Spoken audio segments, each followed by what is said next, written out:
So ayan mga idol, malapot na yung sabaw niya. Pwede na natin ilagay itong oyster sauce. Malapot na siya eh. Okay na yan.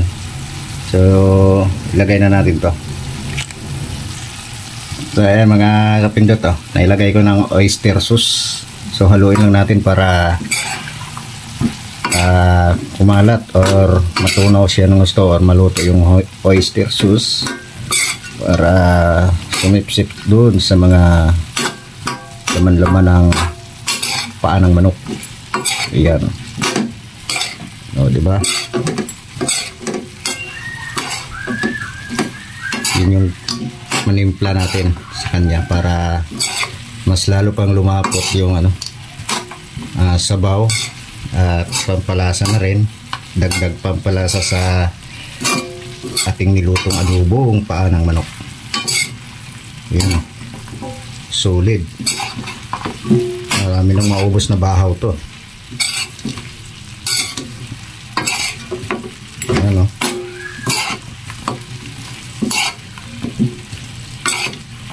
wow, sarap.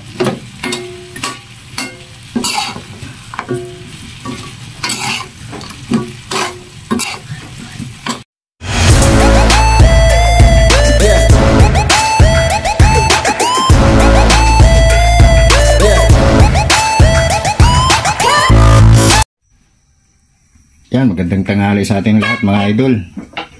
Ayan magluluto tayo ngayon ng paa ng manok. Ayan, malinis na to. Nilinis ko na to mga idol. Yan, nilinisan ko na to mga idol. Magluluto tayo ng paa ng manok kasi matagal na rin ako hindi nakatikim nito, paa ng manok. So, ang gagawin natin, pakulo tayo ng tubig. So, meron naman ako dito. Yan ang pinapakulo tubig. Yan, magandang tanghali sa ating lahat mga idol. Ayan magluluto tayo ngayon ng paa ng manok. Ayan, malinis na to. Nilinis ko na to mga idol. Yan. Nilinisan ko na to mga idol. Magluluto tayo ng paa ng manok kasi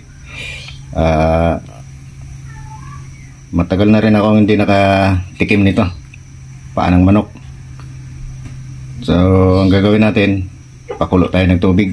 So, meron naman ako dito. Yan ang pinapakulo tubig. Yan,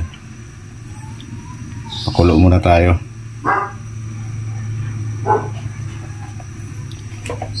Yan, linis diba? Nilinisan ko ng gusto to mga kapindot. Ayan. So mamaya ilalagay na natin yan dito sa kaldero na pinakulong tubig natin. Pakuluan muna natin, o nang gagawin natin, pakuluan muna natin itong paa ng manok. Ayan, pakuluan muna natin para swabe, para maganda yung kalalabasan ng luto natin dito. So adobuhin ko to. So mamaya papakita ko sa inyo kung anong gagamitin natin mga ingredients dito. Simple lang. Simple lang naman ang gagawin natin dito. Adobuhin lang natin. Yan. So balikan ko kayo mamaya pagka kumulo na yung tubig, pag ilalagay na natin.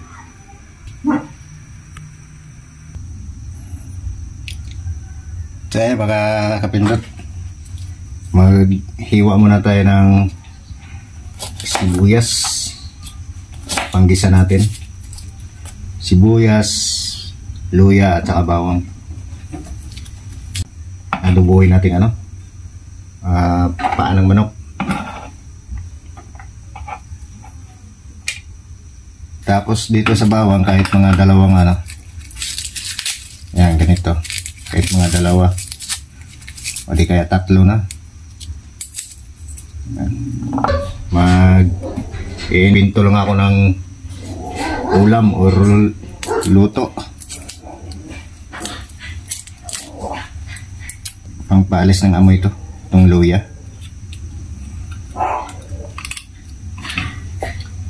Kaya natin pinakuluan mga kapindot para maalis natin yung amoy, mabawasan yung lansa or amoy.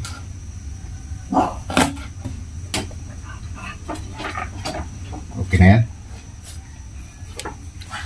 So ito na mga kapindot, oh. Yan. So kumulo na. So pwede na nating hanguin to. Yan. Hanguin na natin. So balikan ko kayo pagka naalis na natin yung tubig. Yan. So yan na mga kapindot, na i-drain na natin yung tubig, o na tanggal na natin yung tubig, umusok-usok pa. Yan. Tapos ano to ng yan, kawali. Mag-isa na tayo.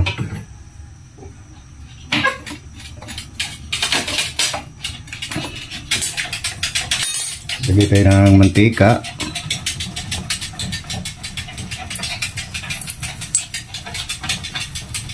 Yan.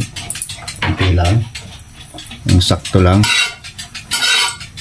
Kaya natin na uminit yung mantika. Ayan. So, nilagay na natin yung bawang, sibuyas at saka luya. Isahin lang natin.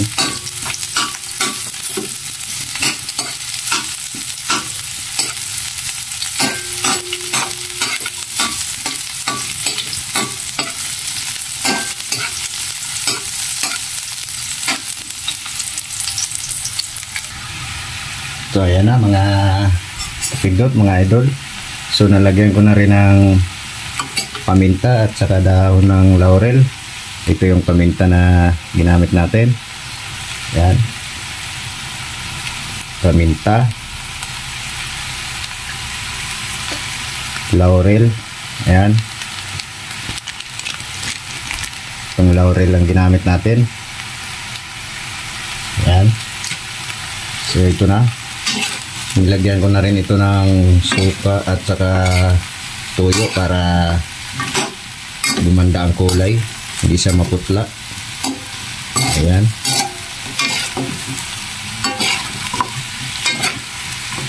Halo-haluin lang natin para kumalat yung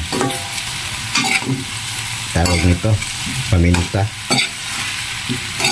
So hindi pa yan dyan magtatapos dahil mayroon pa tayong ilalagay dito, mga kapindot. Ayan, medyo mabango na. Ayan, suka, tuyo pa lang yan. Ayan, oh.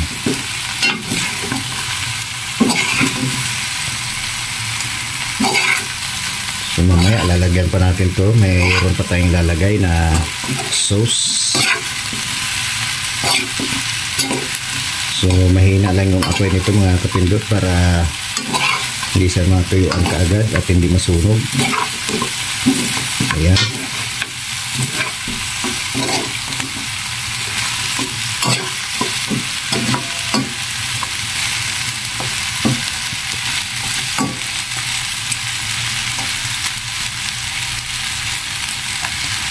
Itaktak lang natin para hindi matanggal yung mga sibuyas sa sandok natin. Ayan, balikan ko kayo mamaya pagka okay na.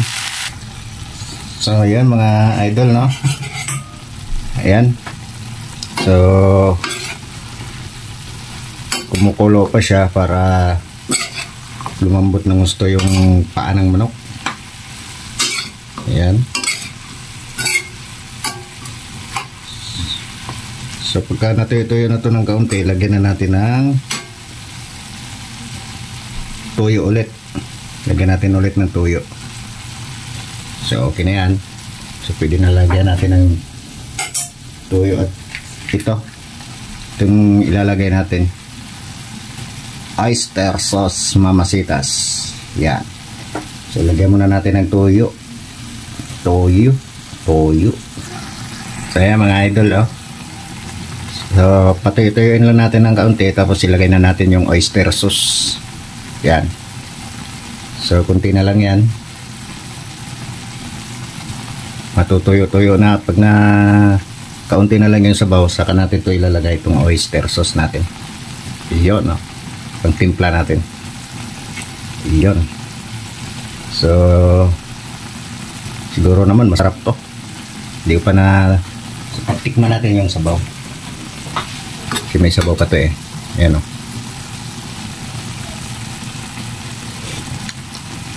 So, okay na. Sakto lang yung asim. Tsaka yung alat niya, sakto lang. So, pagka lumapot na tong sabaw niya mga kapindot, okay na yan. Pwede na natin ilagay yung oyster sauce. Yan.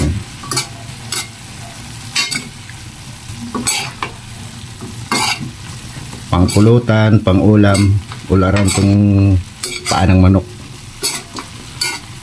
Yan o, kunti na lang.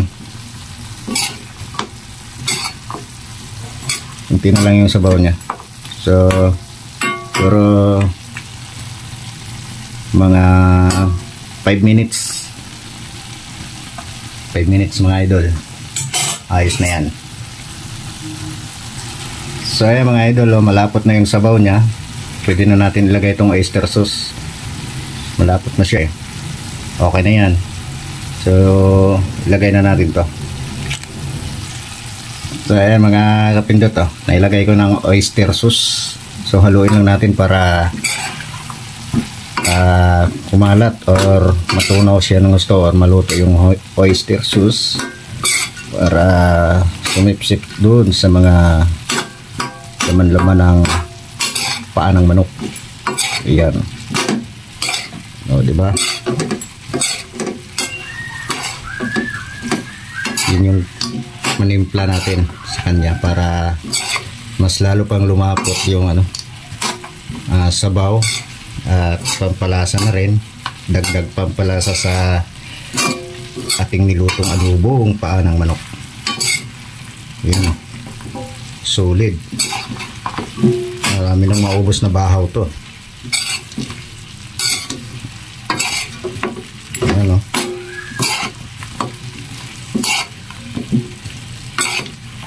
wow, sarap.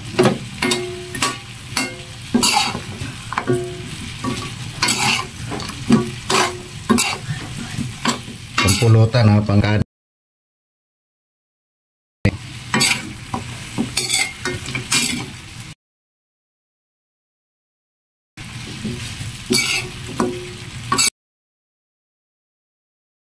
Siya, pwede pang ulam, pangulutan. Okay na, tuyo na.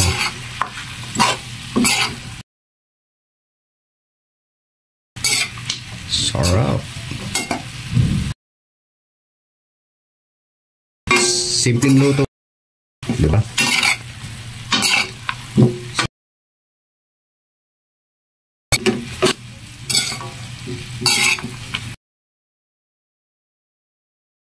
Inventong luto. Oh.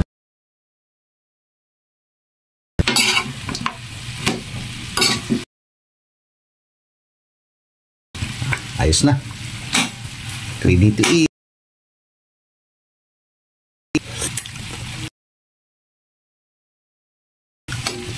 So, okay na mga kapindot. So, yung araw. Dahil di ako, kaya nagluto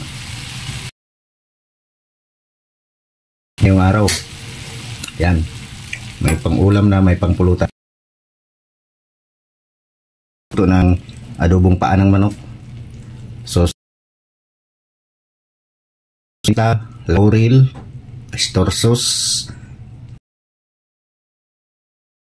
Naman ang ingredients natin dyan at saka masarap. At palike pa share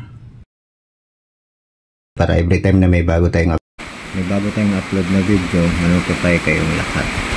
So yun, hindi ko na pahabayan itong video natin mga kapindot. Hanggang dito na lang. Kita-kits sa next video. Bye bye, peace out.